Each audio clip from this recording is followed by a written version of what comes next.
Hello बच्चों, कैसे हो? बढ़िया। आप बढ़िया तो मैं भी बढ़िया। तो देखो बच्चों, आज हमें क्या पढ़ाई करनी है। आज है बेटे हमारे पास क्लास 11th का यूनिट नंबर फर्स्ट का वीडियो नंबर 2। तो बेटे ये क्लास 11th का यूनिट नंबर फर्स्ट का वीडियो नंबर 2 है। और इससे पहला वीडियो आपको प्लेलिस्ट में भी मिल जाएगा, नीचे बेटे डिस्क्रिप्शन में भी मिल जाएगा, और कुछ समय बाद आई बटन में भी लिंक आ जाएगा, जहां आप यूनिट नंबर 1 को पूरा पढ़ सकते हो और अपने सुंदर से नोट्स बना सकते हो, जो एग्जाम में आपकी बहुत ज्यादा हेल्प करेंगे। ठीक है बेटे, तो देखते हैं आज का हमारा टारगेट क्या है। आज बेटे हमें पढ़ना है पदार्थ या द्रव्य का रासायनिक वर्गीकरण, अर्थात केमिकल क्लासिफिकेशन ऑफ मैटर।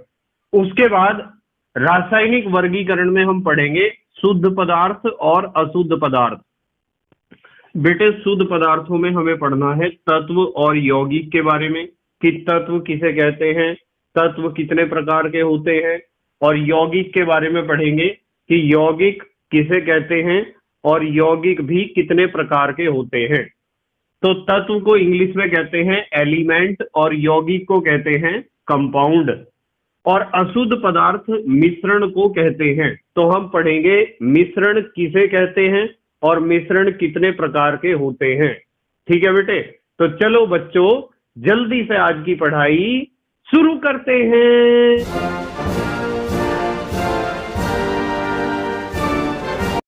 तो बेटे आज हमें बात करनी है पदार्थों के रासायनिक वर्गीकरण के बारे में, कि पदार्थ या द्रव्य का रासायनिक वर्गीकरण हम किस प्रकार करते हैं।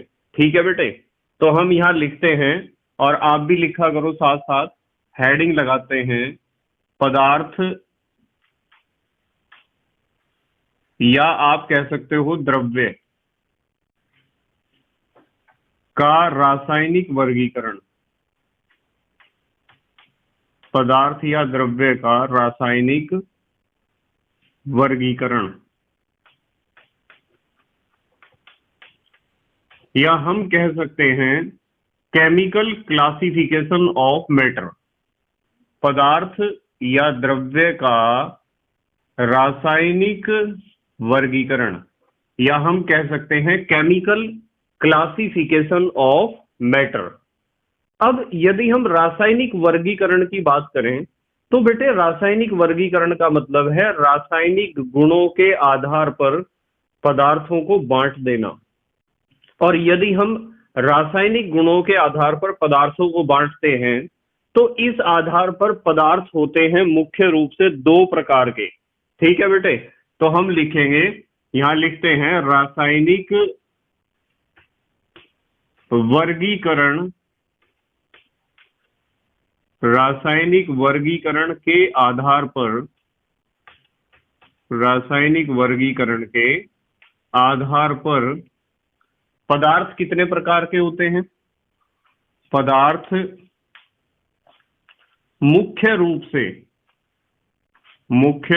से कितने प्रकार के होते हैं बेटे? 2 प्रकार के होते हैं। मुख्य रूप से 2 प्रकार के होते हैं।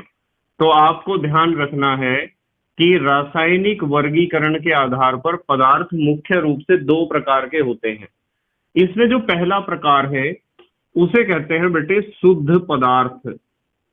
शुद्ध पदार्थ, एक तो होते हैं शुद्ध पदार्थ और दूसरे होते हैं अशुद्ध पदार्थ।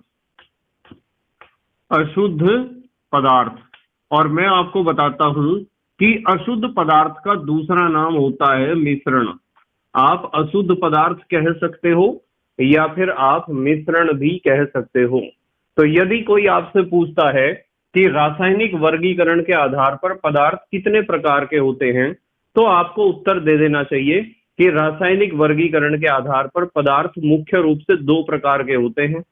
नंबर 1 शुद्ध पदार्थ और नंबर 2 अशुद्ध पदार्थ या मिश्रण। अशुद्ध पदार्थ को ही हम मिश्रण कहते हैं। तो हम इसमें नंबर एक बात करेंगे बेटे। सबसे पहले हम समझेंगे शुद्ध पदार्थ। शुद्ध पदार्थ, या आप इसे प्योर सब्सटेंस या प्योर मैटर भी कह सकते हो। ठीक है बेटे। तो शुद्ध पदार्थ का मतलब आपको नाम से ही पता चल रहा होगा। शुद्ध पदार्थ का मतलब होता है ऐसा पदार्थ जिसके प्रत्येक भाग का संगठन एक जैसा हो, अर्थात उसमें कोई अशुद्धि उपस्थित ना हो। ठीक है बेटे। संगठन समान हो, एक जैसा हो और कोई अशुद्धि उपस्थित ना हो, ऐसे पदार्थ को हम कहते हैं शुद्ध पदार्थ। ठीक है बेटे। तो हम शुद्ध पदार्थ के बारे में लिख सकते हैं कि इनके प्रत्येक भाग का संगठन, इनके प्रत्येक भाग का संगठन समान होता है। प्रत्येक भाग का संगठन समान होता है तथा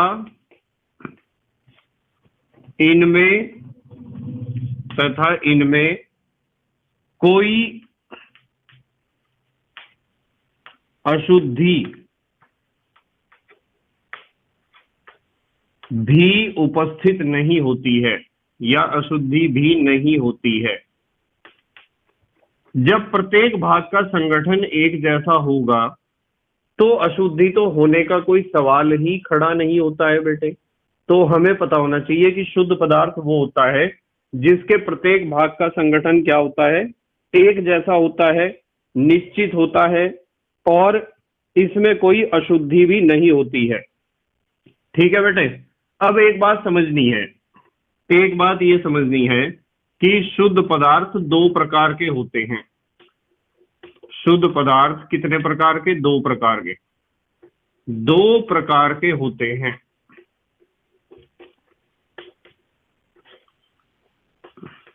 शुद्ध पदार्थ दो प्रकार के होते हैं और हमें दोनों प्रकारों के बारे में डिस्कस करना है।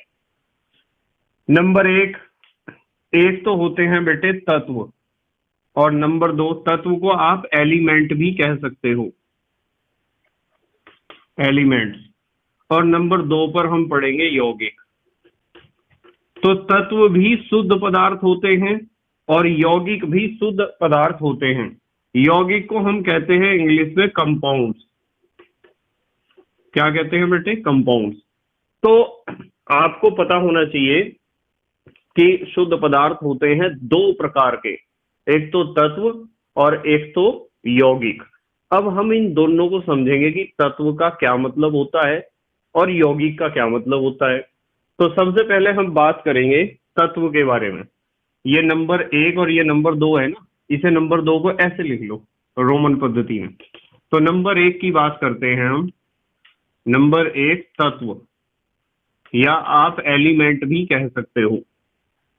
अब जब आपके सामने क्वेश्चन होता है कि तत्व किसे कहते हैं, तो तत्व का मतलब है ऐसा पदार्थ, या आप कह सकते हो ऐसा शुद्ध पदार्थ जिसे किसी भी विधि द्वारा, किसी भी विधि का मतलब चाहे तो आप भौतिक विधि लगाओ, चाहे तो आप रासायनिक विधि लगाओ, किसी भी भौतिक या रासायनिक विधि द्वारा अलग अलग प्रकार के पदार्थों में ना तोड़ा जा सकता हो और अलग अलग प्रकार के पदार्थों को आपस में मिलाने पर उस पदार्थ को नए बनाया जा सकता हो, ऐसे शुद्ध पदार्थ को हम कहते हैं तत्व। थोड़ा समझना पड़ेगा बेटे ध्यान से। मैंने आपको कहा है कि मान लो, चलो एक एग्जांपल लेते हैं, एक सिंपल सा एग्जांपल। मान लो हमारे पास एक कोयले का टुकड़ा है। हमारे पास क्या है? कोयला। ठीक है, ये तो उपलब्ध हो जाएगा सरलता से आपको। मान लो हमारे पास कोयले का टुकड़ा है, तो बेटे कोयले के टुकड़े में क्या होगा? कार्बन ही तो होगा। कोयले के टुकड़े में मान लो कार्बन है। ठीक है। अब आपने क्या काम किया है कि आपने उस कोयले के टुकड़े को तोड़ दिया है छोटे छोटे टुकड़ों में।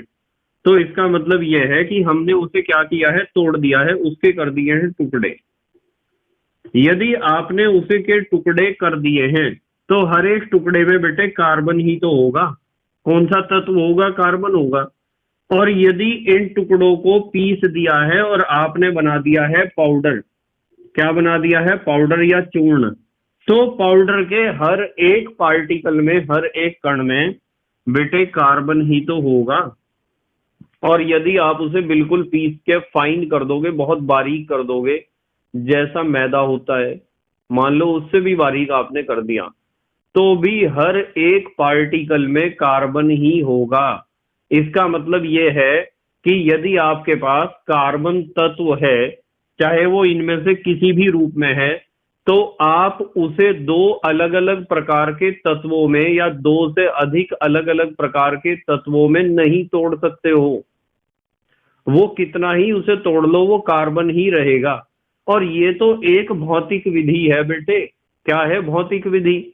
आप यदि कोई रासायनिक विधि भी लगाओगे तब भी आप कार्बन से हमेशा कार्बन ही प्राप्त करोगे। ऐसा कभी नहीं होगा कि कार्बन से आपने दो अलग अलग तत्व प्राप्त कर लिए हैं, जैसे आपने कार्बन को तोड़कर ऑक्सीजन और नाइट्रोजन बना लिया है। ऐसा कभी नहीं होता है। तत्व के अंदर यही तो खासियत होती है कि तत्व के ऊपर चाहे तो आप कोई भौतिक विधि लगा दो और चाहे तो आप कोई रासायनिक विधि लगा दो, तत्व को किसी भी भौतिक या रासायनिक विधि द्वारा दो अलग अलग प्रकार के या विभिन्न प्रकार के तत्वों में या पदार्थों में नहीं तोड़ा जा सकता है। और इसका उल्टा भी सही है। इसका उल्टा का मतलब कि विभिन्न प्रकार के तत्वों को या विभिन्न प्रकार के पदार्थों को आपस में मिलाकर तत्व को नहीं बनाया जा सकता है।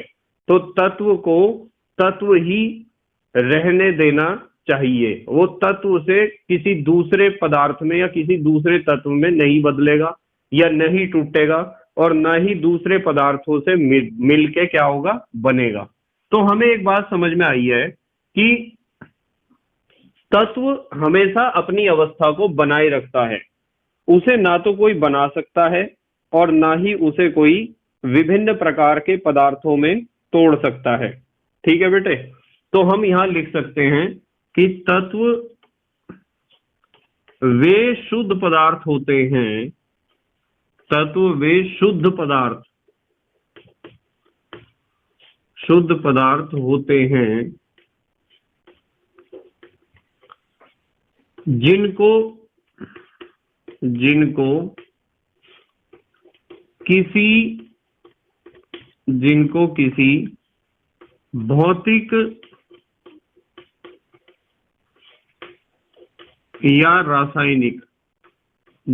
किसी भौतिक या रासायनिक विधि द्वारा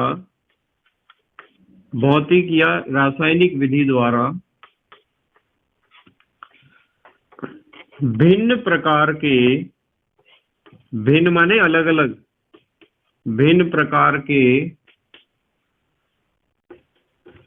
तत्वों या हमें लिखना चाहिए तत्वों या पदार्थों में नहीं तोड़ा जा सकता है, नहीं तोड़ा जा सकता है। आप उसे कितने ही तोड़ते रहो वो अपना अस्तित्व नहीं खोएगा।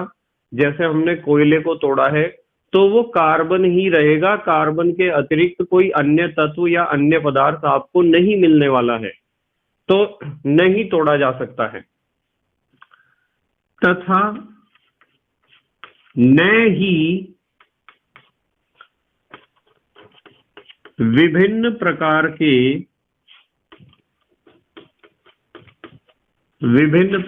के पदार्थों से लिख दो या तत्वों से लिख दो, पदार्थों से तत्व को प्राप्त किया जा सकता है।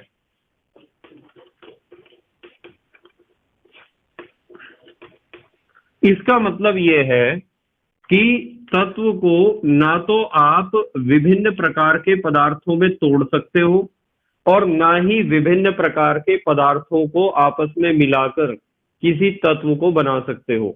और ये शुद्ध पदार्थ होता है। तत्व क्या होता है बेटे? शुद्ध पदार्थ होता है।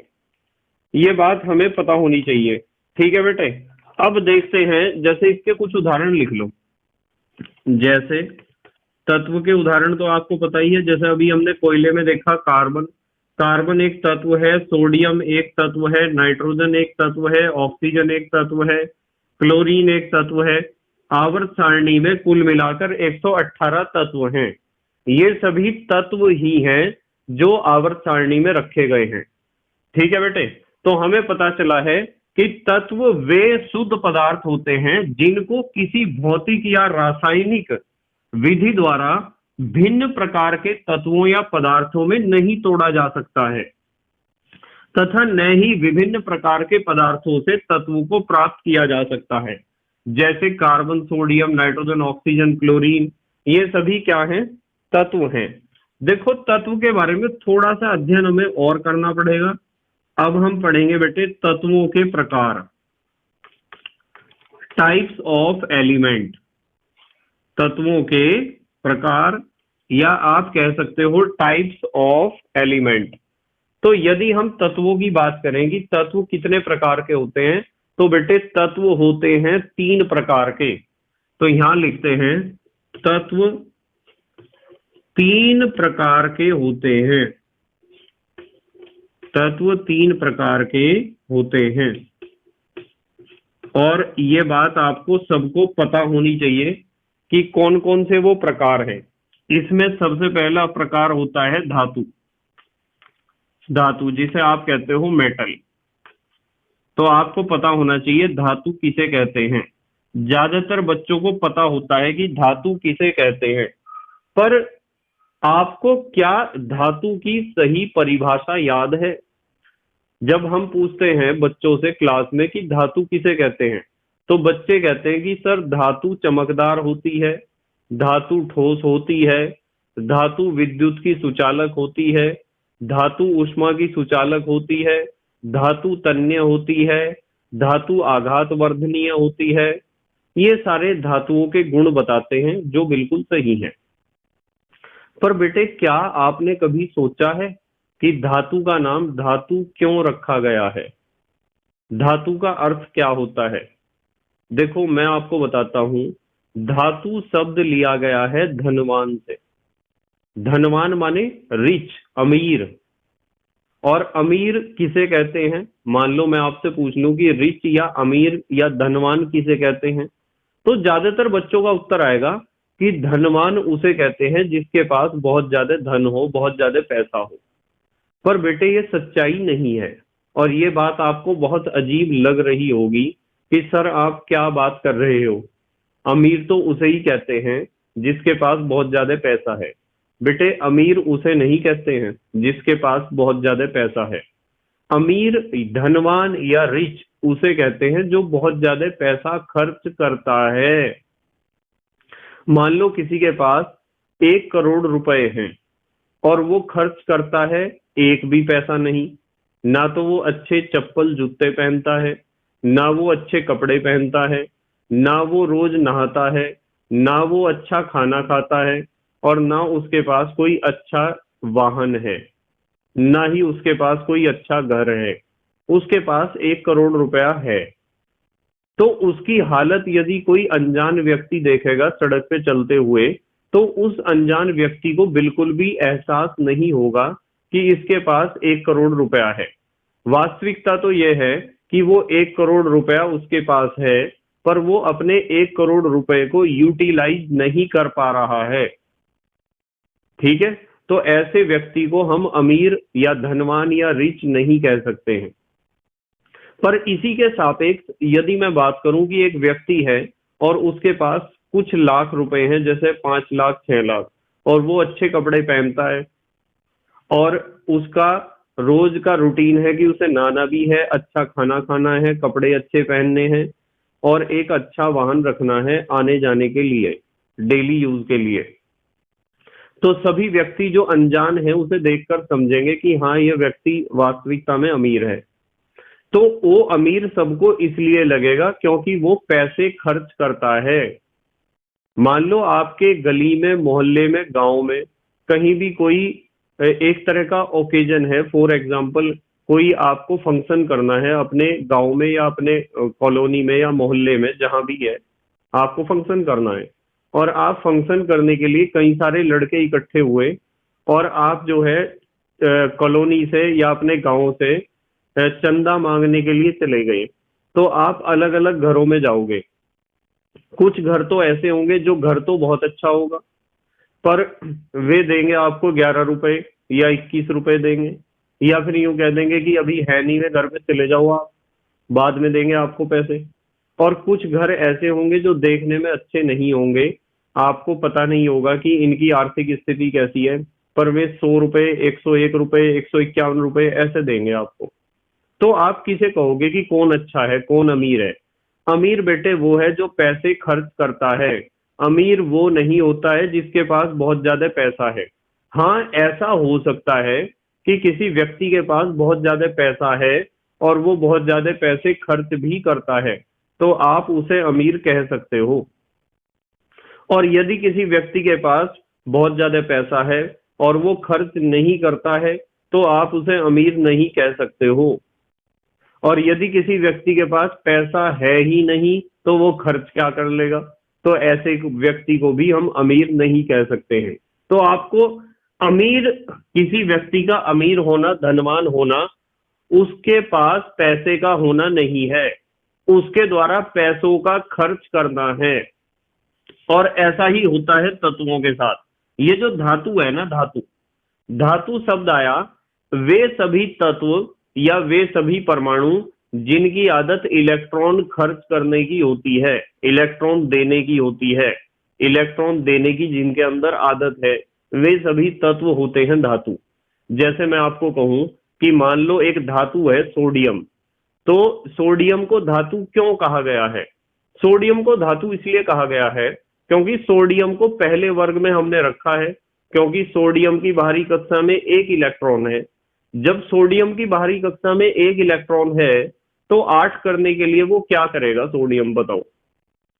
आपको पता है, जिसकी बाहरी कक्षा में एक इलेक्ट्रॉन है, वो 8 करने के लिए दो काम कर सकता है।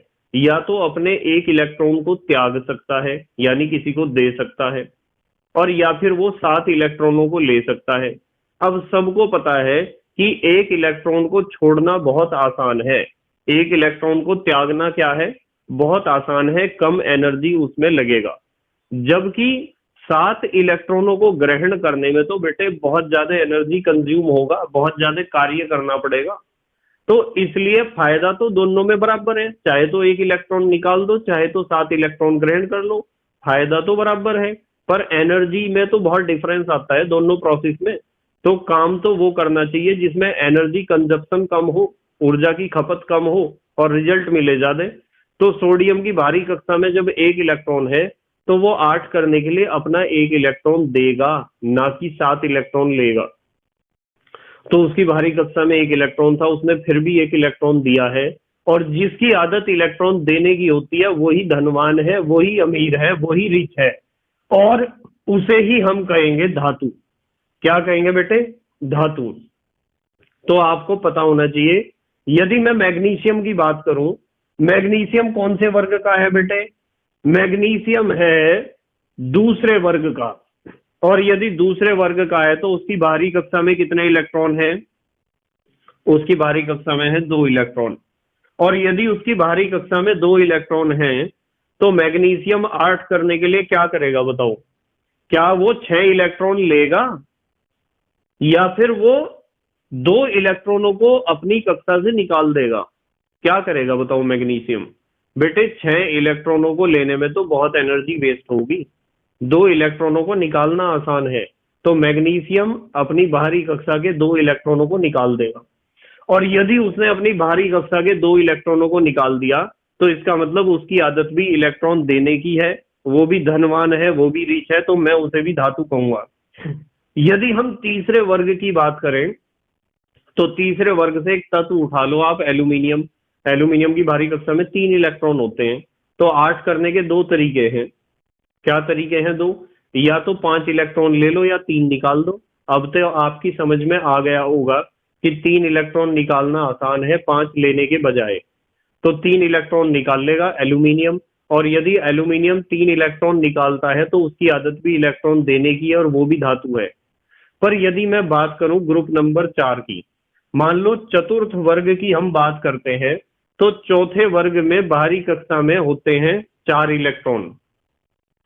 अब 8 करने के दो तरीके, चाहे तो 4 निकाल दो, चाहे तो 4 ग्रहण कर लो, चाहे तो 4 की साझेदारी कर लो। तो जो चतुर्थ वर्ग के तत्व हैं, चौथे वर्ग के तत्व हैं, फोर्थ ग्रुप के एलिमेंट हैं, उनके अंदर ये प्रॉब्लम है कि वहां पूरा वर्ग एक जैसा व्यवहार नहीं करता है। ठीक है, सबसे ऊपर रखा हुआ है carbon, silicon, germanium, stannum, lead, ये जितने भी तत्व ऊपर से नीचे तक रखे हुए हैं फोर्थ ग्रुप में, इनका व्यवहार एक जैसा नहीं है, क्योंकि बाहरी कक्षा में 4 इलेक्ट्रॉन है, 50-50 वाला हिसाब है, और 4 इलेक्ट्रॉनों को निकालना भी बड़ा मुश्किल है, 4 को ग्रहण करना भी बड़ा मुश्किल है। तो ये करते हैं 4 इलेक्ट्रॉनों की साझेदारी, इसलिए हम इन्हें धातु या अधातु नहीं कह सकते हैं। इन्हें हम कार्बन जैसे सबसे ऊपर है उसे तो हम धातु कहेंगे। जैसे जैसे आप नीचे की तरफ को आओगे, कार्बन को तो कहेंगे अधातु, कार्बन को क्या कहेंगे अधातु, और ऊपर से नीचे जब आओगे आप फोर्थ ग्रुप में, तो अधात्विक लक्षण तो घटेगा और धात्विक लक्षण बढ़ेगा। इन सभी बातों के बारे में हमें डिस्कस करना है। जब हम आवर्त सारणी पढ़ेंगे वहां हम बहुत ज्यादा डिस्कस करेंगे। यहाँ तो एक शब्द आया है धातु, इसलिए क्लियर करता हूं मैं। यदि मैं बात करूं ग्रुप नंबर 5 की, जैसे नाइट्रोजन की बात करते हैं, चलो नाइट्रोजन की बाहरी कक्षा में 5 इलेक्ट्रॉन है, 8 करने के लिए 5 देगा थोड़ा ही, 3 लेगा। जिसकी आदत इलेक्ट्रॉन लेने की है वो क्या है अधातु। यदि छठे ग्रुप की आप बात करते हो, जैसे ऑक्सीजन की बात कर लो, ऑक्सीजन की बाहरी कक्षा में 6 इलेक्ट्रॉन है, तो 8 करने के लिए 6 देगा थोड़ा ही, 2 लेगा, और जब 2 लेगा जिसकी आदत इलेक्ट्रॉन लेने की होती है वो तो धातु का उल्टा होता है, उसे आप कहते हो अधातु। यदि आप बात करो सातवें ग्रुप की, जैसे हेलोजन, जैसे क्लोरीन की बात करते हैं, क्लोरीन की बाहरी कक्षा में कितने इलेक्ट्रॉन होते हैं 7, तो 7 के 8 करने हैं, 7 निकालने चाहिए या 1 लेना चाहिए। आप कहोगे कि सर 1 लेना चाहिए, और जिसकी आदत इलेक्ट्रॉन लेने की है उसे कहते हैं हम क्या अधातु। तो हमें पता चला कि धातु का मतलब जिसकी आदत इलेक्ट्रॉन त्यागने की हो। ठीक है बेटे, तो हम यहां लिख सकते हैं। तो आपको ग्रुप में पता होना चाहिए आवर्त सारणी के कौन से ग्रुप में तत्व जो उपस्थित होगा वो धातु होगा या अधातु होगा, आपको पता होना चाहिए। तो धातु में हमें लिखना है कि धातु धातु वे तत्व होते हैं, धातु वे तत्व होते हैं जिनकी आदत, आदत कह दो या प्रवृत्ति कह दो या प्रकृति कह दो, एक ही बात है, जिनकी आदत इलेक्ट्रॉन त्यागने की होती है, जिनकी आदत इलेक्ट्रॉन त्यागने की होती है, जिनका नेचर इलेक्ट्रॉन त्यागने का होता है, उन्हें हम कहते हैं धातु। जैसे धातुओं के नाम आपको पता होंगे, जैसे सोना, चांदी, एल्यूमिनियम, सोडियम आदि, ये सभी क्या है धातु हैं। अब यदि आप कहते हो कि धातु उसे कहते हैं जो चमकदार होती है, धातु उसे कहते हैं जो आघात वर्धनीय होती है, धातु उसे कहते हैं जो तन्य होती है, धातु उसे कहते हैं जो विद्युत तथा उष्मा की सुचालक होती है, ये सारे तो धातुओं के बेटे गुण हैं। पर नाम धातु क्यों रखा गया है वो आपको समझ में आना चाहिए। तो तत्व 3 प्रकार के होते हैं, 3 में से पहला प्रकार है धातु। अब आते हैं नंबर बी पर। दूसरा प्रकार है बेटे अधातु। दूसरा प्रकार क्या है अधातु। अधातु को हम कहते हैं नॉन मेटल। अधातु का तो आपको पता चल गया होगा एकदम, भाई धातु वो है जिसकी आदत इलेक्ट्रॉन त्यागने की है, तो अधातु वो है वो सभी तत्व जिनकी आदत इलेक्ट्रॉन ग्रहण करने की होती है। तो अधातु में हम लिखेंगे अधातु, अधातु वे तत्व होते हैं, अधातु वे तत्व होते हैं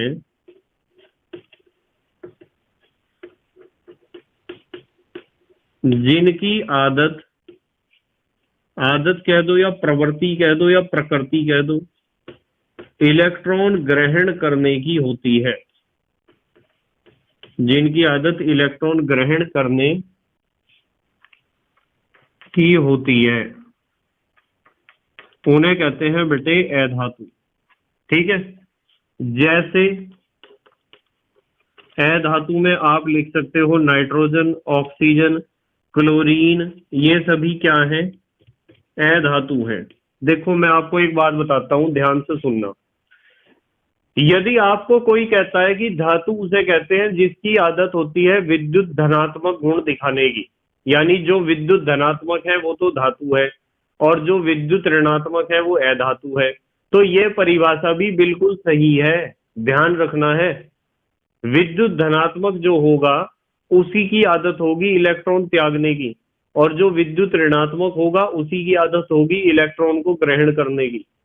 तो आप इलेक्ट्रॉन त्यागने और इलेक्ट्रॉन ग्रहण करने के अतिरिक्त आप धातु को विद्युत धनात्मक कह सकते हो और अधातु को आप कह सकते हो विद्युत ऋणात्मक।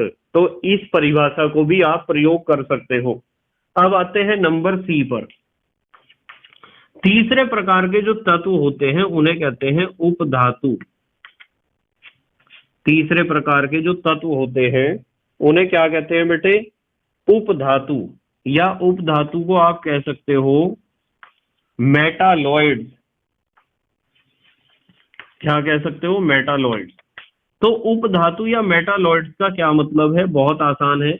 देखो भाई, धातु कौन है, जिसकी आदत इलेक्ट्रॉन त्यागने की हो, इलेक्ट्रॉन देने की हो, इलेक्ट्रॉन डोनेटिंग नेचर हो। अधातु किसे कहते हैं, जिसकी आदत इलेक्ट्रॉन ग्रहण करने की हो। ठीक है, और उपधातु उसे कहते हैं जिसमें धातु और अधातु दोनों के गुण होते हैं। कभी तो वो धातु है, कभी तो वो अधातु है। तो हम यहां लिख सकते हैं, इसमें एक छोटा सा सेंटेंस लिखता हूं मैं कि इनमें धातु व अधातु, इनमें धातु व अधातु दोनों के गुण होते हैं, दोनों के गुण होते हैं।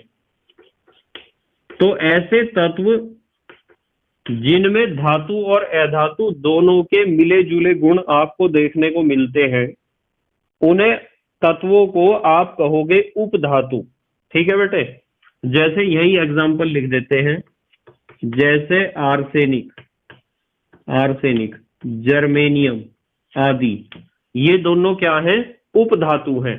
इसके अतिरिक्त भी और भी उपधातु हैं, हम अगले यूनिट्स में बहुत डिस्कस करेंगे, धातु को भी, अधातु को भी, उपधातु को भी। तो हमें पता चला है कि तत्व का मतलब क्या होता है, और तत्व के प्रकार होते हैं तीन, धातु, अधातु और उपधातु। ठीक है बेटे, ये जो उपधातु होती है ना, ये ग्रुप नंबर 4 की ही होती है, चौथे वर्ग की, जिनकी बाहरी कक्षा में 4 इलेक्ट्रॉन है, और हम इस बात का क्लियर डिसीजन नहीं दे पा रहे हैं कि वो धातु है या अधातु है। तो फोर्थ ग्रुप वाले जो एलिमेंट्स होते हैं वे ही होते हैं उपधातु, और फोर्थ ग्रुप के सारे एलिमेंट उपधातु नहीं होते हैं। ठीक है, फोर्थ ग्रुप को हम डिस्कस करेंगे बहुत डिटेल में। अच्छा, जल्दी से स्क्रीनशॉट लो, फिर अगली बात करेंगे हम। ले लिया बेटे स्क्रीनशॉट?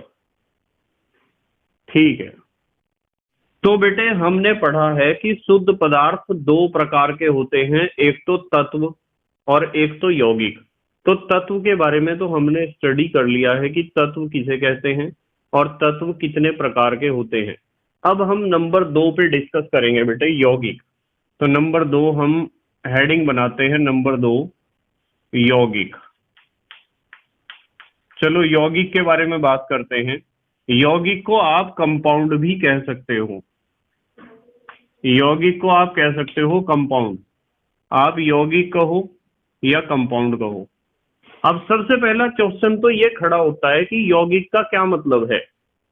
यौगिक का मतलब है बेटे, जब दो या दो से अधिक तत्व एक निश्चित अनुपात में रासायनिक संयोग करते हैं तो बनने वाला पदार्थ यौगिक होता है। ठीक है, देखो मैंने क्या बोला है, मैंने बोला है कि जब दो या दो से अधिक, जब दो या दो से अधिक तत्व एक निश्चित अनुपात में, जब दो या दो से अधिक तत्व एक निश्चित अनुपात में, निश्चित अनुपात होना चाहिए, अनुपात नहीं बदलना चाहिए कभी भी, एक निश्चित अनुपात में रासायनिक संयोग करते हैं, रासायनिक संयोग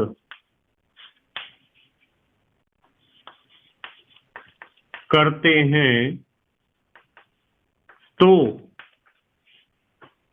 यौगिक प्राप्त होता है। ऐसे लिख देते हैं, तो यौगिक प्राप्त होता है।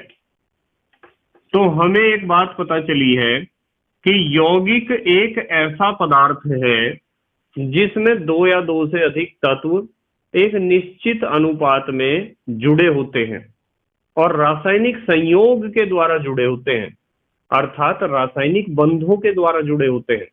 रासायनिक बंध तो आपने पढ़े हैं, आपने क्लास 9th में पढ़े थे। एक तो आपने पढ़ा था बेटे विद्युत संयोजक बंध, जिसे आप आयनिक बंध भी कहते थे। एक आपने पढ़ा था सह संयोजक बंध, और एक आपने पढ़ा था उप सह संयोजक बंध।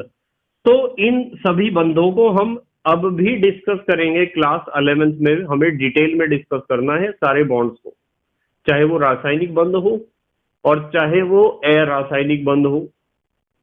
पर हमें पता होना चाहिए कि यौगिक में जो तत्व उपस्थित होते हैं, चाहे वे दो तत्व हो, चाहे वे दो से ज्यादा तत्व हो, वे सभी एक निश्चित अनुपात में उपस्थित होते हैं हमेशा।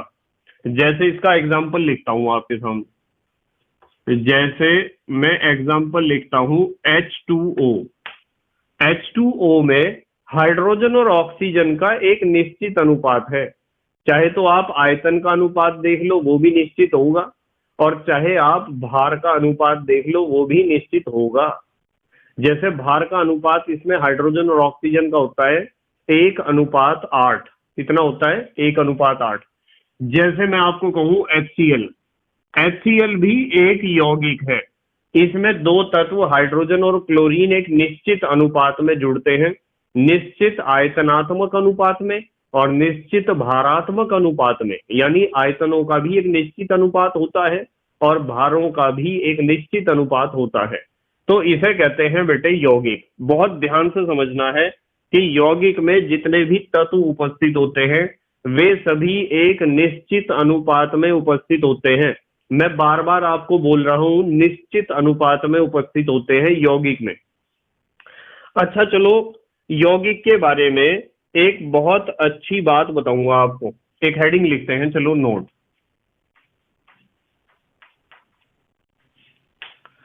मान लो आपके पास कोई यौगिक है, ठीक है, तो उस यौगिक को आप उसके अवयवों में तोड़ना चाह रहे हो, उसके तत्वों में तोड़ना चाह रहे हो, तो आप तोड़ सकते हो रासायनिक विधियों के द्वारा। तो हम यहां एक बहुत अच्छी बात लिख सकते हैं कि यौगिक को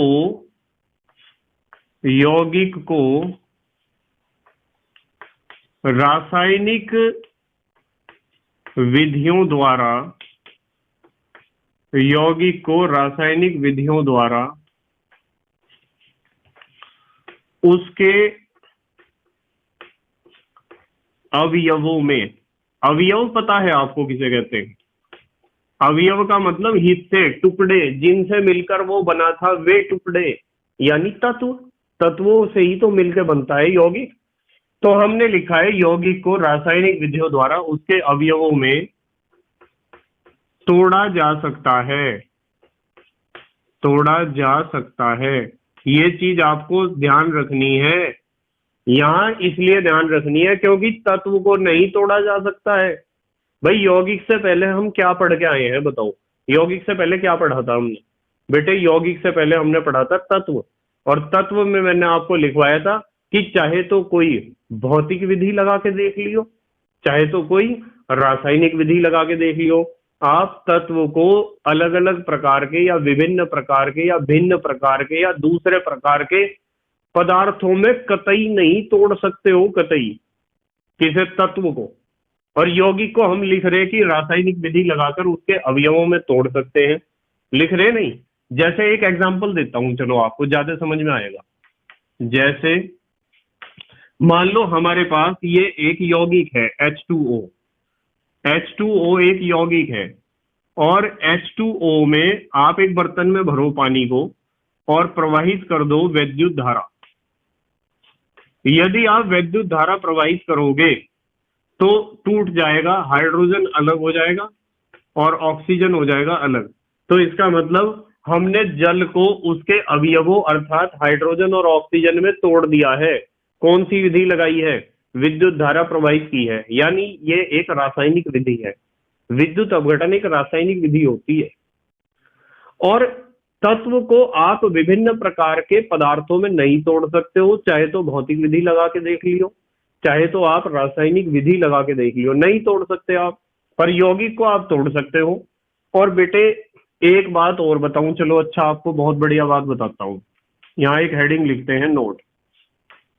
देखो, मान लो मैं आपको यूं कह दूं कि मेरे पास एक गिलास में पानी है। बहुत ध्यान से समझना पड़ेगा, बहुत ध्यान से, बच्चों का खेल नहीं है और किसी ऐरे गहरे नत्थु गहरे की समझ में नहीं आने वाला है बिल्कुल भी। समझ में आएगा तो सिर्फ जीनियस के समझ में आएगा। यदि आपके समझ में आया है तो आपको समझ जाना चाहिए कि आप जीनियस हो, ठीक है। जीनियस का मतलब आपको पता होगा, 10th क्लास में जीनियस वर्ड आपने इंग्लिश में पढ़ा होगा, नहीं तो अभी गूगल पे सर्च करो या डिक्शनरी में देखो। देखो अब सुनो, यदि आप बुद्धिमान हो तो आप समझोगे, और यदि बुद्धिमान नहीं होगे तो आप शायद नहीं समझ पाओगे। यदि सो रहे होगे और समझ में नहीं आता है तो आप ऐसा मत सोचना कि आप बुद्धिमान नहीं हो, क्योंकि आपको नींद भी तो आ जाती है बहुत ज्यादा। यहाँ कोई सत्यनारायण भगवान की कथा तो चल नहीं रही कि आपको प्रसाद के टाइम पे ही जागना है। सिर्फ आपको सारी बातों को ध्यान से समझना पड़ेगा। देखो चलो बेटे बात करते हैं। मान लो मेरे पास जो है एक गिलास है, एक अच्छा सा सुंदर सा गिलास, और उस सुंदर से गिलास में मैंने पानी डाल दिया, ठीक है, पानी भर दिया उसमें। और पानी भरने के बाद फिर मैंने उसमें थोड़ा नमक मिला दिया, फिर थोड़ी चीनी मिला दी, फिर थोड़ा नींबू निचोड़ दिया और उसे घोल दिया पूरा। तो क्या बना है? शिकंजवी। शिकंजवी बनाने के लिए हमने कितने पदार्थों का प्रयोग किया है? पानी, नमक, चीनी, नींबू, 4 पदार्थों का आपने प्रयोग किया है। यानी शिकंजवी के 4 अवयव हैं, शिकंजवी के 4 घटक हैं, शिकंजवी के 4 हिस्से हैं, शिकंजवी के 4 कंपोनेंट हैं। बताओ समझ में आती है क्या ये बात? आती है समझ में? शिकंजवी बनाने के लिए कितने पदार्थ हमने प्रयोग किए हैं? 4। यार वो जो शिकंजवी आपने तैयार की है उसका एक घूंट लेके तो देखो।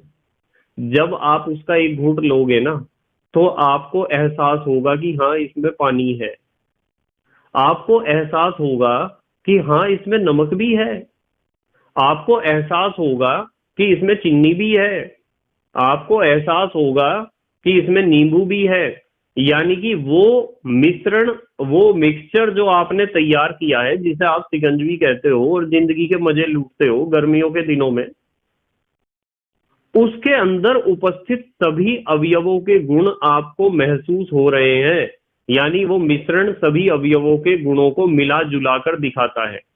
पर यदि मैं किसी यौगिक की बात करूं ना, अब जरा अपने दिमाग की खिड़कियां खोल लियो, बिल्कुल दिमाग की खिड़कियां खोल लो। बात थोड़ी टेक्निकल है, बच्चों का खेल नहीं है बिल्कुल भी।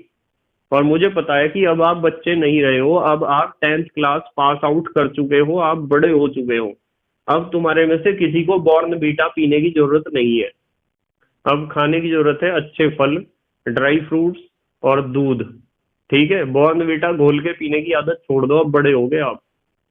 तो क्या हुआ बेटे, मैंने आपको कहा कि शिकंजवी एक मिश्रण है और उस मिश्रण में उसके अवयवों के हर एक अवयव का, उसके जितने भी अवयव थे हर एक अवयव का वहां प्रदर्शन हो रहा है कि हाँ यार ये तो थोड़ा नमकीन भी है, थोड़ा खट्टा भी है, थोड़ा मीठा भी है और इसमें तरलता भी है। तो मिश्रण की यही तो खासियत होती है कि मिश्रण अपने अवयवों के सभी गुणों को दिखाता है कि हाँ मेरे अंदर ये भी है भाई, मेरे अंदर ये भी है। पर यदि मैं यौगिक की बात करूं ना, किसकी बात? यौगिक की। हम यहाँ किसे डिस्कस कर रहे हैं बेटे? यौगिक को, कंपाउंड को। बेटे यौगिक का तो खेल ही कुछ उल्टा है। यौगिक का खेल ही उल्टा है। कैसे उल्टा है? यौगिक का खेल इस तरीके से उल्टा है कि यदि आप ध्यान से सुनियो, जरा ध्यान से सुनियो। यदि हम बात करें H2O एक यौगिक है, तो उसमें दो तत्व हैं, हाइड्रोजन और ऑक्सीजन। H2O, हाइड्रोजन और ऑक्सीजन, दो तत्व हैं। तो H2O को हाइड्रोजन का गुण और ऑक्सीजन का गुण दोनों के मिलते जुलते गुण दिखाने चाहिए। जैसे सिकंजवी पानी, चीनी, नमक, नींबू चारों के गुण दिखाती है, इसी तरह H2O को हाइड्रोजन और ऑक्सीजन का गुण भी दिखाना चाहिए। क्या ऐसा होना चाहिए? या क्या ऐसा होता है? नहीं होता है बेटे, नहीं होता है, बिल्कुल नहीं होता है। समझाऊं क्यों नहीं होता है? कि H2O एक यौगिक है, हाइड्रोजन एक गैस है। हाइड्रोजन बेटे एक ज्वलनशील गैस है, ज्वलनशील गैस। हाइड्रोजन एक ऐसी गैस है जिसमें आग लग जाती है बहुत तेजी से। ठीक है, हाइड्रोजन एक ज्वलनशील गैस है, हाइड्रोजन है पानी के अंदर। और आपको पता है कि ऑक्सीजन एक ऐसी गैस है जिसकी उपस्थिति में ही आग लगती है। जहां ऑक्सीजन है वहीं आग लगेगी, और जहां ऑक्सीजन नहीं है वहां आग नहीं लगती है, आपको पता है। तो हाइड्रोजन ज्वलनशील यानी जलने वाली, ऑक्सीजन जलाने वाली। पर जब हाइड्रोजन और ऑक्सीजन आपस में मिले तो बना पानी। बताओ, पानी के अंदर जलने का गुण है या जलाने का गुण है? दोनों में से किसी का गुण है क्या पानी के अंदर? यूं बताओ तुम, H2O के अंदर है तो नहीं दोनों में से किसी का भी गुण? H2O में तो बेटे और आग को बुझाने का गुण है। तो बताओ, क्या यौगिक भी अपने अवयवों के गुणों को प्रदर्शित कर रहा है? क्या यौगिक भी अपने घटकों के, अपने टुकड़ों के, अपने कंपोनेंट्स के गुणों को प्रदर्शित करता है? आप कहोगे कि सर ये तो बिल्कुल उल्टी बात होगी, ये तो करता ही नहीं प्रदर्शित।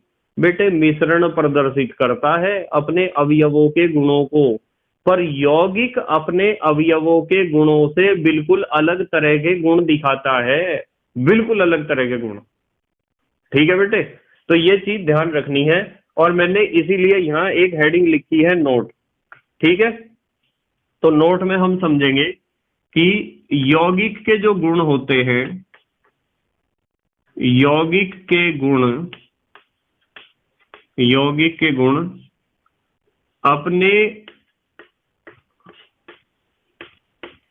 अवयवों से, अवयव माने घटक, कंपोनेंट, जिनसे मिलकर वो यौगिक बना है, अपने अवयवों से भिन्न होते हैं। कोई यौगिक ही तो है, कोई सिकंजवी थोड़ा ही है। सिकंजवी में तो सबके गुण है।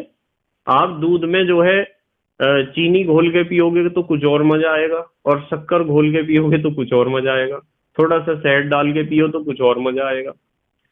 तो वो तो मिश्रण है, इसलिए दिखा रहा है सबके गुण।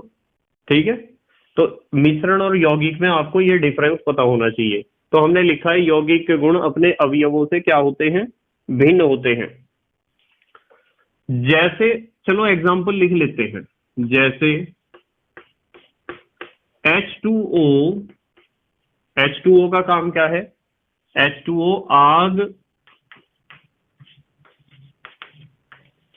बुझाने का कार्य करता है।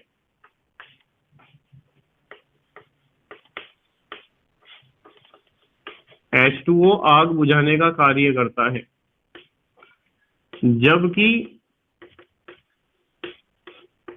हाइड्रोजन एक ज्वलनशील गैस है।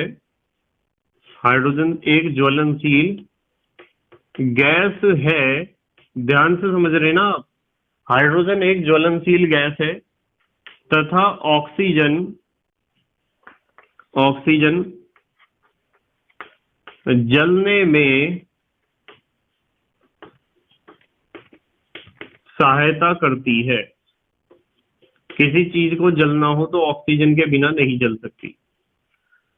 तो हाइड्रोजन ज्वलनशील, ऑक्सीजन जलने में सहायक। तो हाइड्रोजन और ऑक्सीजन से मिलकर बनने वाला H2O तो बम होना चाहिए, बम, खतरनाक बम। पर वो तो उल्टा आग को बुझा रहा है। इसीलिए तो हम कह रहे हैं कि यौगिक के गुण उसके अवयवों से क्या होते हैं, भिन्न होते हैं, अलग होते हैं। ठीक है बेटे, तो ये होता है यौगिक। चलो एक अच्छी सी बात और करते हैं, एक चीज हमें और सीखनी है, यौगिकों के प्रकार। यौगिकों के प्रकार कि यौगिक कितने प्रकार के होते हैं, टाइप्स ऑफ कंपाउंड। तो यदि हम यौगिकों के प्रकार की बात करें तो हमें पता होना चाहिए, हालांकि 10th क्लास में भी आपने इस बात को पढ़ा था कि यौगिक दो प्रकार के होते हैं। यौगिक कितने प्रकार के होते हैं, दो प्रकार के। कंपाउंड्स जो हैं 2 टाइप्स के होते हैं। कौन कौन से दो प्रकार हैं? सबसे पहला प्रकार तो हम पढ़ेंगे कार्बनिक यौगिक। अब बताओ 10th में पढ़ा था या नहीं? कार्बनिक यौगिक। भाई आपने 10th क्लास में एक वैज्ञानिक का नाम सुना था, उस वैज्ञानिक का नाम था बर्जीलियस। क्या नाम था? बर्जीलियस का नाम सुना था या नहीं सुना था? कार्बनिक यौगिक को इंग्लिश में कहते हैं ऑर्गेनिक कंपाउंड। वो बर्जीलियस वो आदमी था जिसने बताया था जैव शक्ति सिद्धांत या वाइटल फोर्स थ्योरी, और जैव शक्ति सिद्धांत को फेल कर दिया था उसी के स्टूडेंट ने जिसका नाम था फ्रेडरिक बोहलर। तो बर्जीलियस का ही शिष्य था, बर्जीलियस का ही स्टूडेंट था फ्रेडरिक बोहलर। उसी ने ही अपने गुरु की थ्योरी को फेल कर दिया, यानी मेरी बिल्ली मुझे ही म्याऊं, उल्टा चोर कोतवाल को डांटे, घर का भेदी लंका ढाए, जिस थाली में खाए उसी में छेद करे। ऐसा करा था फ्रेडरिक बोहलर ने। पर वास्तविकता में फ्रेडरिक बोहलर जो बर्जीलियस का स्टूडेंट था, उसका काम सराहनीय था, बहुत जबरदस्त काम था उसका।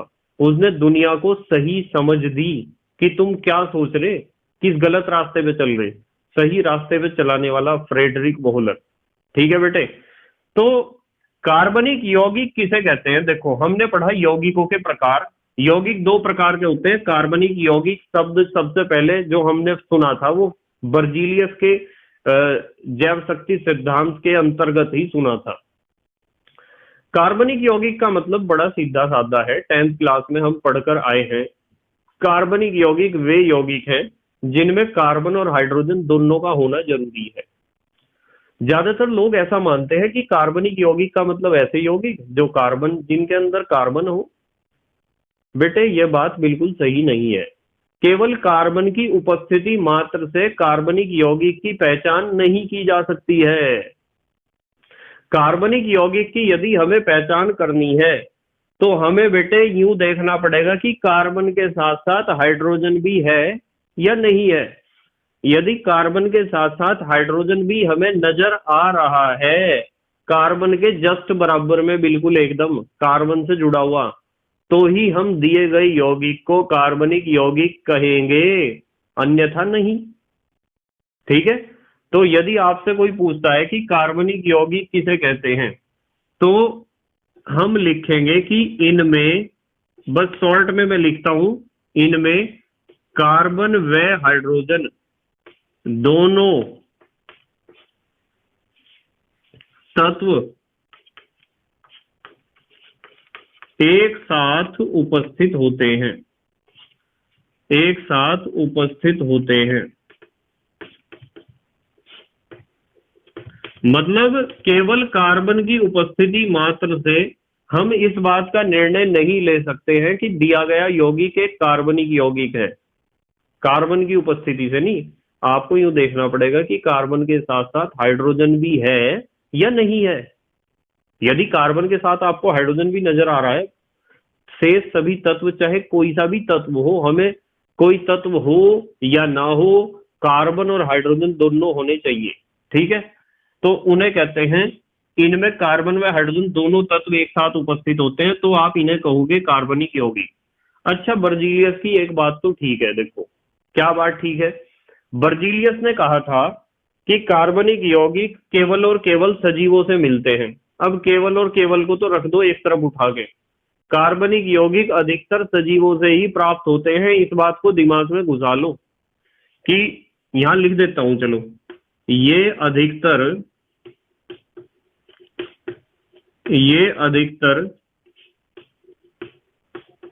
सजीवों से ही सजीवों से प्राप्त होते हैं, चलो यूं लिख देते हैं, ये अधिकतर सजीवों से प्राप्त होते हैं। ये सेंटेंस यदि बर्जीलियस बता देता तो कितनी अच्छी बात थी। बर्जीलियस तो ऐसा कह रहा था कि कार्बनिक यौगिक केवल और केवल सजीवों से ही प्राप्त होते हैं, निर्जीव से बन ही नहीं सकते हैं। और फ्रेडरिक वॉलर ने निर्जीव से ही बना दिया। फ्रेडरिक वॉलर तो उसका स्टूडेंट था, निर्जीव से ही बना दिया। अमोनियम साइनेट को गर्म करा और यूरिया बना दिया लैब में कि सर बताओ अमोनियम साइनेट तो निर्जीव है और मैंने यूरिया बना दिया। यूरिया तो एक कार्बनिक पदार्थ है, NH2CO NH2। अब बताओ आपको क्या कहना चाहिए। इन सारी बातों के बारे में हम डिटेल में डिस्कस करेंगे जब ऑर्गेनिक केमिस्ट्री स्टार्ट करेंगे। ठीक है, अभी इस कहानी को छेड़ने से कोई फायदा नहीं होने वाला है। हमें पता होना चाहिए कि कार्बनिक यौगिक वे हैं जिनमें कार्बन और हाइड्रोजन दोनों हो। इनके साथ साथ कोई भी तत्व हो, कोई दिक्कत नहीं है। इन दोनों के साथ कोई दूसरा या तीसरा तत्व ना हो, कोई दिक्कत नहीं है, पर इन दोनों का होना जरूरी है। अच्छा, एक बात और बताता हूं आपको। चलो अच्छा, इसके एग्जाम्पल लिखो पहले। जैसे हम इसके एग्जाम्पल कार्बनिक यौगिक का हम लिख सकते हैं। सबसे simple example CH4 methane gas. देखो कार्बन और हाइड्रोजन दोनों है ना, इसलिए मैं इसे कहूंगा कि ये कार्बनिक यौगिक है। जैसे C6H6 क्या है, बेंजीन। बेंजीन भी एक कार्बनिक यौगिक है। जैसे आप कह सकते हो C2H5OH, इथाइल अल्कोहल भी एक कार्बनिक यौगिक है, क्योंकि इसमें भी कार्बन और हाइड्रोजन है, साथ में ऑक्सीजन भी है। कोई दिक्कत नहीं है, oxygen, nitrogen, chlorine, fluorine, bromine, कोई भी तत्व हो, सल्फर हो, कोई भी तत्व हो, पर ये दोनों जरूर हो, कार्बन और हाइड्रोजन। देखो एक बात बताता हूं मैं आपको, जो कार्बनिक यौगिकों से प्राप्त होने वाले यौगिक होते हैं ना, यानी कार्बनिक यौगिकों के व्युत्पन्न, यानी derivative of organic compounds, they are also organic compounds. मतलब कहने की बात यह है कि कार्बनिक यौगिकों के व्युत्पन्न भी कार्बनिक यौगिक होते हैं। कभी कभी ऐसा हो जाता है कि कार्बनिक यौगिक से कोई हमने नया यौगिक बनाया है और उसमें कार्बन तो है पर हाइड्रोजन नहीं है, तो उसे आप कार्बनिक यौगिक कह सकते हो, जैसे CCl4 कार्बन टेट्राक्लोराइड। पर आपको 99.9% ऐसे ही यौगिक मिलेंगे, कार्बनिक यौगिक, जिसमें कार्बन के साथ साथ हाइड्रोजन भी जरूर होगा। केवल कार्बन के बारे में बात बिल्कुल नहीं करनी है किसी भी बच्चे को। जैसे मान लो एग्जाम में क्वेश्चन आ गया, एग्जाम में क्वेश्चन आया CO2, ये क्वेश्चन आ गया कि बताओ CO2 क्या है, कार्बनिक यौगिक है या अकार्बनिक यौगिक। तो बच्चे क्या सोचेंगे, CO2 कार्बन तो है जी इसमें, और यदि इसमें कार्बन है तो ये तो कार्बनिक यौगिक है। मैं आपको बता रहा हूं, खाली कार्बन पे डिसीजन नहीं लेना है। यूं बताओ, इस गरीब आदमी के पास हाइड्रोजन है या नहीं है। कार्बन तो है इसके पास, क्या इसके पास हाइड्रोजन भी है? हाइड्रोजन तो नहीं है इसके पास। तो आप किस आधार पर बोल रहे हो कि ये कार्बनिक यौगिक है? ये तो अकार्बनिक यौगिक है बेटे। इस कंफ्यूजन को दिमाग से निकाल के मीलों दूर, कोसों दूर फेंक दो कि केवल कार्बन से डिसीजन नहीं आने वाला है, आपको कार्बन के साथ साथ हाइड्रोजन भी देखना पड़ेगा। ठीक है, तो एक तो होते हैं कार्बनिक यौगिक। अब आते हैं नंबर 2 पर। अब हम सीखेंगे अकार्बनिक यौगिक। अकार्बनिक यौगिक, या आप इन्हें कह सकते हो इनऑर्गेनिक कंपाउंड्स। Inorganic compound. अब तो आपको पता चल गया होगा, अकार्बनिक यौगिक का मतलब ऐसे यौगिक जिनमें कार्बन व हाइड्रोजन दोनों एक साथ उपस्थित नहीं होते हैं। तो हम लिखेंगे इनमें कार्बन व हाइड्रोजन दोनों एक साथ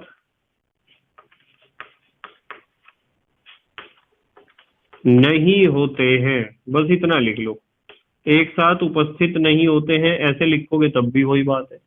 ठीक है, और एक चीज ये ध्यान रखो कि ये अधिकतर, अधिकतर लिख दो या सामान्यतः लिख दो, एक ही बात है। ये अधिकतर निर्जीवों से प्राप्त होते हैं, निर्जीवों से प्राप्त होते हैं। अधिकतर कहां से प्राप्त होते हैं बेटे? निर्जीवों से अधिकतर प्राप्त होते हैं। इस चीज को भी आपको ध्यान रखना चाहिए। जैसे इसके एग्जाम्पल ले लेते हैं, चलो इसके एग्जाम्पल हैं, जैसे मैं आपको कहूं H2O। H2O ना, इसमें कार्बन और हाइड्रोजन दोनों तो नहीं है एक साथ, हाइड्रोजन है केवल।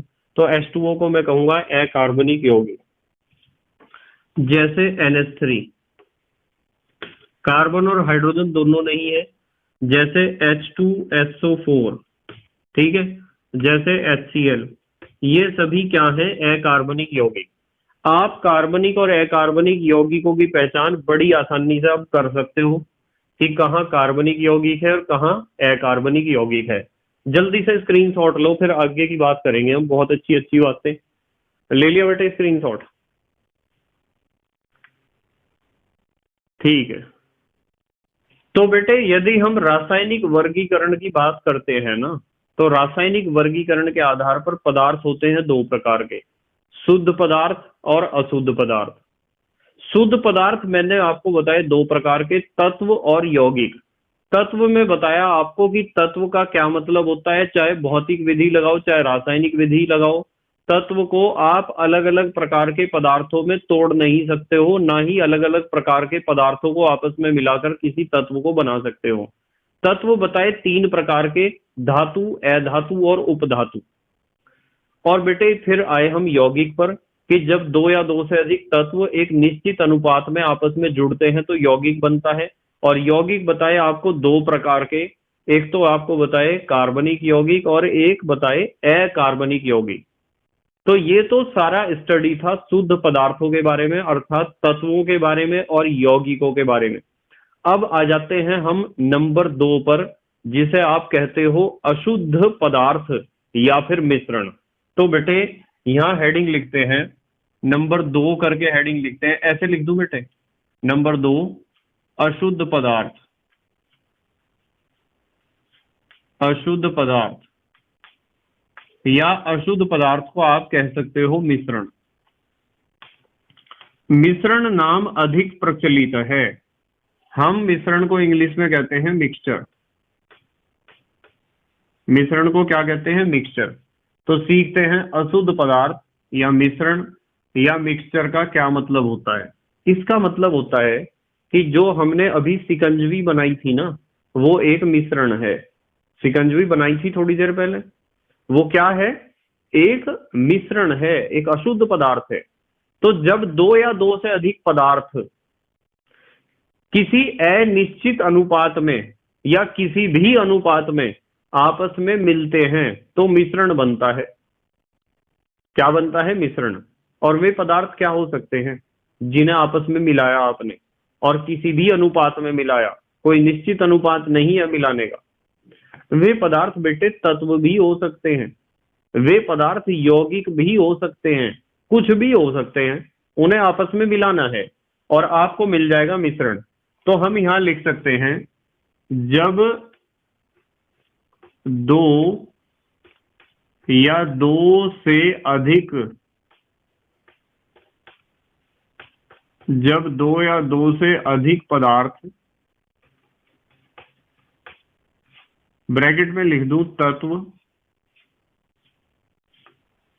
या यौगिक, मतलब वे पदार्थ तत्व भी हो सकते हैं यौगिक भी हो सकते हैं, जिन्हें आप आपस में मिलाओगे। जब दो या दो से अधिक पदार्थ किसी अनिश्चित अनुपात में, अनिश्चित अनुपात में, किसी अनिश्चित अनुपात में आपस में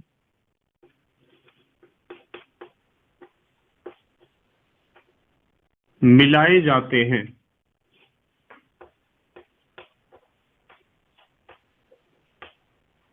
तो मिश्रण प्राप्त होता है। तो मिश्रण प्राप्त होता है।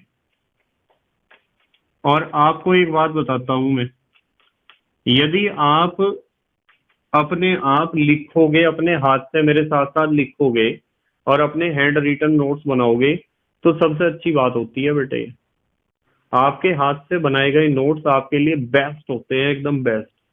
पर यदि आप आलसी हो और समझने में तो आपको बहुत मजा आता है, पर लिखने में होती है बहुत दिक्कत। तो हर एक वीडियो के डिस्क्रिप्शन में आपको लिंक मिल जाएगा पीडीएफ नोट्स का, और उस पे लिखा होगा पीडीएफ नोट्स बाय केएमडी सर। यदि उस पे आप क्लिक करोगे ना, तो आपको क्लास 12 के भी सारे यूनिट आपके सामने, और क्लास 11 के भी यूनिट आपको मिल जाएंगे, और आप एक सिंगल क्लिक से पूरे यूनिट के नोट्स पीडीएफ उठा सकते हो, उनके प्रिंट आउट निकाल लो और वहां से पढ़ो और वीडियो से समझो। ठीक है, बस आपको मेहनत और ईमानदारी से पढ़ाई करनी है। और ईमानदारी तो इसमें है कि आप अपने आप लिखो अपने नोट्स, मेरे साथ साथ लिखो, स्क्रीनशॉट लो वहां से लिखो, पोज करो वीडियो को वहां से लिखो। बहुत सारे तरीके होते हैं, और आप यदि समझोगे और फिर अपने आप लिखोगे ना, तो देखना कितना मजा आएगा। आप पूरे वीडियो को समझो और फिर स्क्रीनशॉट से नोट्स बनाओ। आपको जितना वीडियो में समझ में आया उससे भी ज्यादा समझ में आएगा नोट्स बनाते हुए। ठीक है बेटे, तो ध्यान रखो, जो आपको सुटेबल लगता है ऐसा आप कर सकते हो। अशुद्ध पदार्थ या मिश्रण में मैंने आपको बताया कि दो या दो से अधिक पदार्थ आपको लेने हैं, चाहे तत्व हैं चाहे यौगिक हैं, है तो तत्व भी पदार्थ हैं तो यौगिक भी पदार्थ, दोनों ही पदार्थ हैं। आपस में मिलाना है और कोई निश्चित अनुपात की आवश्यकता नहीं है। आपको क्या मिल जाएगा? आपको मिल जाएगा मिश्रण। क्या मिल जाएगा बेटे? मिश्रण। और मिश्रण को ही हम कहते हैं अशुद्ध पदार्थ। ठीक है, जैसे इसके एग्जाम्पल लिखते हैं, जैसे वायु एक मिश्रण है, आपको पता है वायु में नाइट्रोजन भी है, ऑक्सीजन भी है, कार्बन डाइऑक्साइड भी है, इसके अलावा भी बहुत सारी गैसें हैं। क्या इन सभी गैसों का अनुपात निश्चित है? कहीं तो ऑक्सीजन 20% है, कहीं ऑक्सीजन 21% है, कहीं ऑक्सीजन 22% है, कहीं ऑक्सीजन 20.8% है। ऑक्सीजन का कोई निश्चित अनुपात नहीं है, ना ही नाइट्रोजन का कोई निश्चित अनुपात है, वेरी करता रहता है, जगह जगह बदलने पर बदलता रहता है। तो जब अवयवों का या पदार्थों का अनुपात निश्चित नहीं होता है, तो ऐसे जो हमारे पास पदार्थ हमें अशुद्ध प्राप्त होते हैं, उन अशुद्ध पदार्थों को ही हम कहते हैं मिश्रण।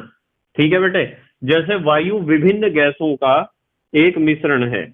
जैसे मैं आपको कहूं समुद्री जल, समुद्री जल भी विभिन्न गैसों का मिश्रण है। जैसे मैं कहूं आपके पास पानी है और पानी में आप नमक घोल दो, तो यह भी तो एक मिश्रण है। और अभी हमने पानी में नमक भी घोल था, चीनी भी घोल ली थी, नींबू भी घोल दिया था, तो वो भी एक मिश्रण था, वो भी एक मिक्सचर था, वो भी एक अशुद्ध पदार्थ था। ठीक है बेटे, तो ये होता है अशुद्ध पदार्थ या मिश्रण। अब हम एक छोटी सी बात करेंगे बहुत अच्छी, जो हमारे काम की है। मिश्रण के प्रकार या टाइप्स ऑफ मिक्सचर। मिश्रण के प्रकार या टाइप्स ऑफ मिक्सचर। देखो बहुत सिंपल सी बात है कि मिश्रण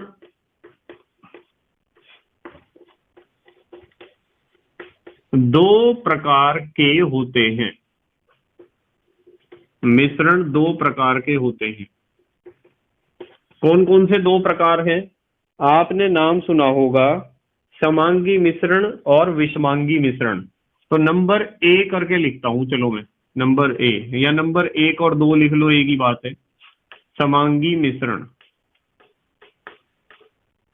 देखो ये जो समांगी मिश्रण होता है, इसे हम कह सकते हैं होमोजीनियस, होमोजीनियस मिक्सचर। समांगी मिश्रण को हम होमोजीनियस मिक्सचर कह सकते हैं। अब समांगी मिश्रण या होमोजीनियस मिक्सचर का क्या मतलब है? समांगी, सम माने समान, अंगी माने अंग, जिसके सभी अवयव समान रूप से वितरित हो, बटे हुए हो, फैले हुए हो पूरे मिश्रण में, उसे कहते हैं समांगी मिश्रण। यानी कि आपके पास कोई ऐसा मिश्रण है जिसके सारे अवयव पूरे मिश्रण में एक समान रूप से वितरित हो, बटे हुए हो, फैले हुए हो, और आप किसी भी अवयव को अलग अलग ना देख पा रहे हो, तो समझ जाओ वो समांगी मिश्रण है। जैसे मैं आपको कहूं कि एक गिलास पानी लो, कांच का गिलास लो, उसमें पानी लो, उसमें थोड़ा सा चीनी, थोड़ा सा नमक, थोड़ा सा नींबू, 4 अवयव हैं, घोल दिया। और घोलने के बाद क्या आपको नमक के पार्टिकल उसमें नजर आएंगे? नहीं आएंगे। चीनी भी नजर नहीं आएगी, नींबू भी नजर नहीं आएगा। सब घुल मिल गए हैं आपस में। कोई भी अवयव, कोई भी घटक, कोई भी कंपोनेंट, कोई भी हिस्सा आपको अलग नहीं नजर आ रहा है, क्योंकि उनका वितरण एक समान है। ऐसा नहीं है कि चीनी तो यूं कह रही मैं तो लेफ्ट साइड में ही रहूंगी, और नमक यूं कह रहा कि मैं तो राइट साइड में ही ज्यादा रहूंगा, नींबू यूं कह रहा कि मैं तो ऊपर वाला जो स्वतंत्र तल है उस पर ही रहूंगा ज्यादा, जिससे पहली घूंट में ही पूरा मजा दे दूं मैं। नींबू भी पूरे गिलास पानी में हर जगह है, ठीक है। नींबू का तो आपको पता है साइट्रिक एसिड होता है उसके अंदर, जभी तो वो खट्टा होता है। और नमक भी पूरे गिलास के पानी में हर जगह समान रूप से वितरित है। ऐसा नहीं होगा कि पहली घूंट आपने मारी, यार नमक बहुत तेज है, दूसरी घूंट मारी नमक है ही नहीं, तीसरी घूंट मारी नमक बहुत ज्यादा है। ऐसा नहीं है। पूरे मिश्रण में नमक का असर हर जगह एक जैसा होगा, क्योंकि नमक का वितरण पूरे मिश्रण में एक समान है। चीनी का भी एक जैसा इफेक्ट होगा, नींबू का भी इफेक्ट एक जैसा होगा, पानी का भी इफेक्ट एक जैसा होगा। तो हम यहाँ समांगी मिश्रण का मतलब समझ चुके हैं कि समांगी मिश्रण का मतलब ऐसा मिश्रण जिसमें सभी अवयव समान रूप से वितरित होते हैं, ठीक है। समांगी मिश्रण में आप लिख सकते हो कि इनमें सभी अवयव, अवयव माने हिस्से, घटक, कंपोनेंट, इनमें सभी अवयव समान रूप से वितरित होते हैं, समान रूप से वितरित होते हैं। अच्छा एक बात और बता दूं, चलो यही, तथा एक चीज बहुत खास है जो मैं अब बताऊंगा। भाई समान रूप से वितरित हो सकते हैं, कोई दिक्कत नहीं है, पर फिर भी कोई सा नजर नहीं आता है, तो समान रूप से वितरित होने के कारण ही नजर नहीं आता है, या कुछ और भी कारण हो सकता है? कारण बेटे एक और भी है। दूसरा कारण यह है कि सभी अवयवों के जो कणों का आकार है वो लगभग एक जैसा होता है, इसलिए हमें कोई सा भी अलग दिखाई नहीं देता है। तो हम यहाँ इतना भी जरूर लिखेंगे कि इनमें सभी अवयव समान रूप से वितरित होते हैं, तथा सभी के मतलब सभी अवयवों के कणों का आकार, कणों का आकार लगभग समान होता है, हो जाता है लिखते हैं घुलने के बाद। भाई घुलने से पहले तो चीनी के कण मोटे मोटे हैं, नमक के कण भी कुछ मोटे हैं, पानी के कण तो आपको दिखाई नहीं देते हैं। तो नमक के कण, चीनी के कण मोटे मोटे हैं घुलने से पहले, पर घुलने के बाद तो उनका कणों का आकार छोटा हो जाता है। ऐसा हो जाता है जैसे पानी के कण थे, जैसे नींबू के थे, कोई भी दिखाई नहीं देता है अलग। कोई भी हाथ नहीं उठाता कि यस सर, हाँ नमक बोल रहा मैं सर मैं भी हूँ, चीनी बोल रहा सर मैं भी हूँ, और नींबू बोल रहा सर मैं भी हूँ, मुझे देख लो। तो दिखाई कोई नहीं देगा अलग अलग, ठीक है। उसका कारण यह भी है कि समान रूप से वितरित होने के साथ साथ कणों का आकार घुलने के बाद लगभग समान हो जाता है। जैसे आप यार हवा को देख लो ना, हवा में कहीं नाइट्रोजन आपको नजर आ रही है क्या? जरा नजर घुमाइयो इधर उधर, नाइट्रोजन नजर आ रही है आपको? ऑक्सीजन भी नहीं नजर आ रही, कार्बन डाइऑक्साइड भी नहीं नजर आ रही, सब कुछ है यहाँ, ठीक है। जैसे ईश्वर, भगवान, अल्लाह किसी को नजर नहीं आता है ना, इसी तरह समांगी मिश्रण के कंपोनेंट भी, अवयव भी, घटक भी किसी को नजर नहीं आते हैं। बिल्कुल ऐसा ही होता है जैसे ईश्वर होता है, जैसे अल्लाह है, बिल्कुल ऐसा ही वो भी किसी को नजर नहीं आता है। जो चीज किसी को नजर नहीं आती है तो इसका मतलब ये नहीं है कि वो चीज इस दुनिया में नहीं है। क्या हमें ईश्वर नजर आता है? नहीं आता। क्या हमें अल्लाह नजर आता है? नहीं आता है। तो इसका मतलब ये थोड़ा ही है कि वो है ही नहीं इस दुनिया में, वो है। और वो ही हमें सद्बुद्धि देता है, अच्छा दिमाग हमारा बनाता है, सही दिशा में हमें चलाता है, हमारे अंदर चाबी भरता है अच्छे काम करने के लिए।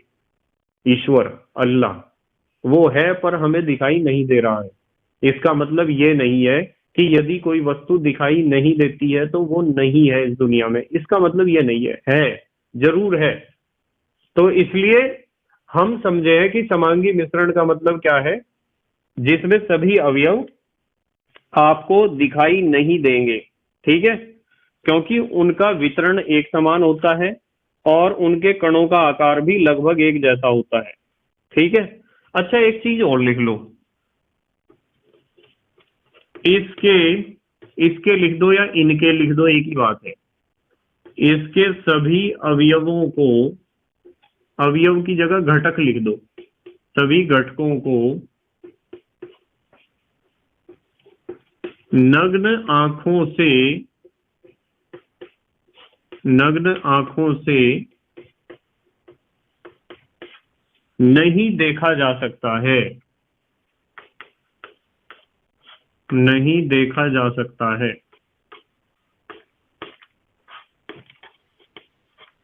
वैसे तो सूक्ष्मदर्शी लगाओगे तब भी नहीं देख पाओगे, माइक्रोस्कोप से भी नहीं देख सकते हम। यदि बहुत पावरफुल माइक्रोस्कोप है तो दिखाई दे जाएगा। चलो इसके एग्जाम्पल देख लो कुछ, आपको पता चल गया समांगी मिश्रण का क्या मतलब होता है। सम माने समान, अंगी माने अंग। ठीक है। जैसे वायु एक समांगी मिश्रण है, वायु विभिन्न गैसों का समांगी मिश्रण है, नाइट्रोजन, ऑक्सीजन, कार्बन डाइऑक्साइड उन सभी अवयवों में से मुख्य अवयव है। जैसे आपके पास पानी है, पानी में आपने नमक घोल दिया तो ये भी एक समांगी मिश्रण बन जाएगा, और पानी और नमक को दोनों को आप घुलने के बाद अलग अलग नहीं देख सकते हो। ठीक है बेटे। और यदि आपने पानी में घोल दिया चीनी C12H22O11, तो ये भी एक समांगी मिश्रण ही आपको प्राप्त होने वाला है। ठीक है। अच्छा चलो, एक बहुत अच्छी बात बता देता हूं आपको, यहाँ एक हेडिंग लिख देता हूं, नोट, बहुत ध्यान से समझेंगे बेटे। आपकी नॉलेज के लिए एक बात बताता हूं कि कभी कभी कोई एग्जाम में इस तरह का क्वेश्चन आ जाता है कि विलियन किसे कहते हैं, विलियन सॉल्यूशन। तो विलियन का मतलब पता क्या होता है? दो या दो से अधिक पदार्थों के समांगी मिश्रण को ही विलियन कहते हैं। ये जो समांगी मिश्रण होमोजीनियस मिक्सचर हम बार बार बोल रहे हैं, ये विलियन का ही दूसरा नाम है। तो आपको नोट में मैं लिखवा रहा हूं कि दो या दो से अधिक, दो या दो से अधिक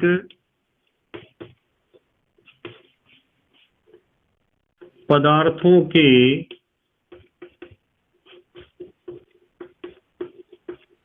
समांगी मिश्रण को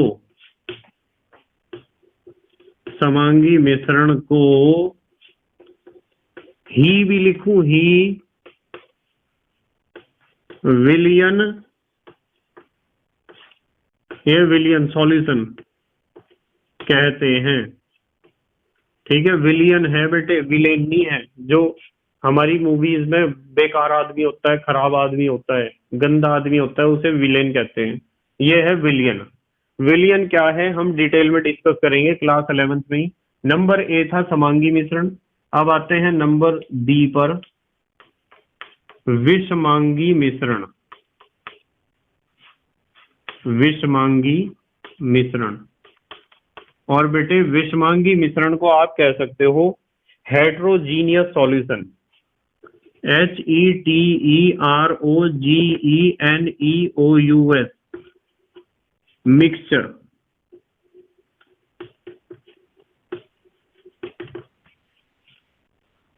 विषमांगी मिश्रण या हेट्रोजीनियस मिक्सचर। अब तो आपके समझ में आ गया होगा कि हेट्रोजीनियस मिक्सचर का मतलब क्या है। क्या है? चलो लिख देता हूं, इसके सभी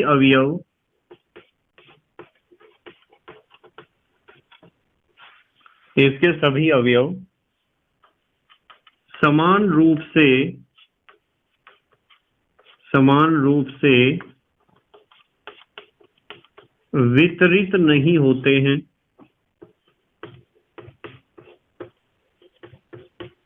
समान रूप से वितरित नहीं होते हैं, समझ रहे?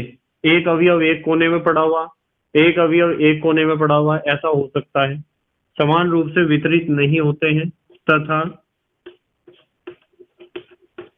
उनके कणों का आकार भी अलग अलग होता है। उनके कणों का आकार भी अलग अलग होता है। ठीक है। और हम जब कणों का आकार अलग अलग है तो हर एक अवयव को हम देख सकते हैं। तो यहां लिखते हैं, अतः नग्न आंखों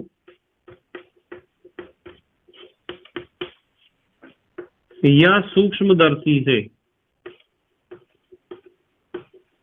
नग्न आंखों या सूक्ष्मदर्शी से सभी अवयवों को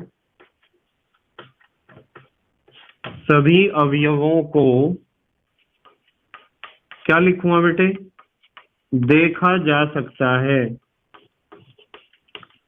आप सभी अवयवों को देख सकते हो। ठीक है। सूक्ष्मदर्शी से तो देख ही सकते हो।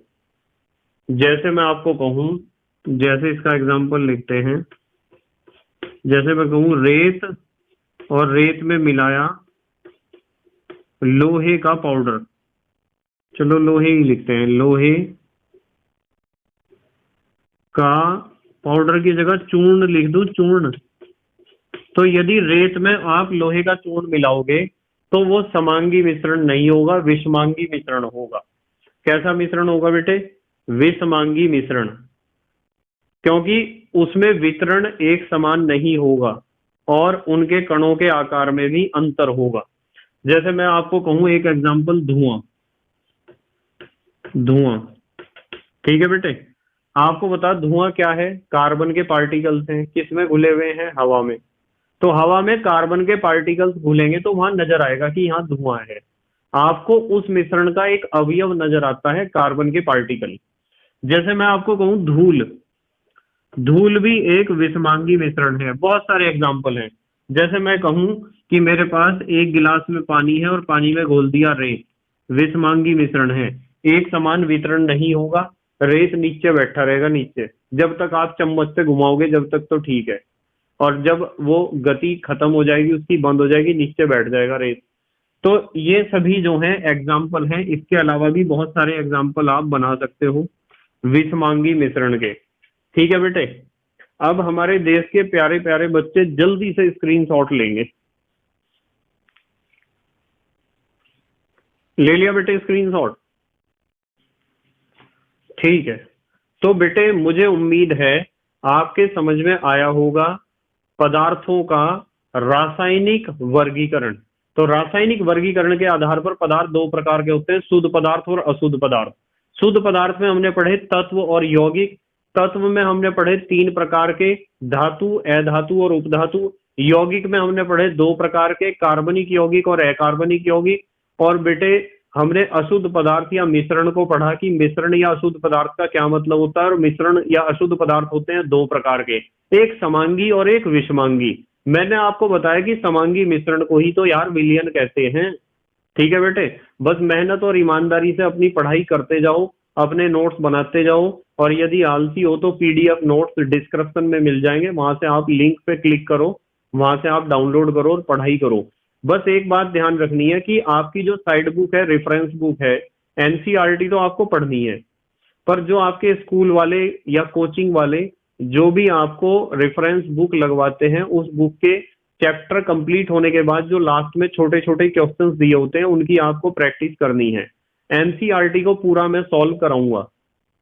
ठीक है। जो बच्चा यूनिट को यहां से कंप्लीट करेगा, यानी सारे वीडियोस देखेगा, नोट्स बनाएगा या पीडीएफ डाउनलोड करेगा, और उसे पढ़ने के बाद फिर रेफरेंस बुक या क्वेश्चन बैंक पर जाएगा, उसकी हो जाएगी बल्ले बल्ले। इस बात की 100% गारंटी है, और सब्जेक्ट को आप समझ पाओगे। ठीक है बेटे। तो thank you very much for watching this video. Okay, bye.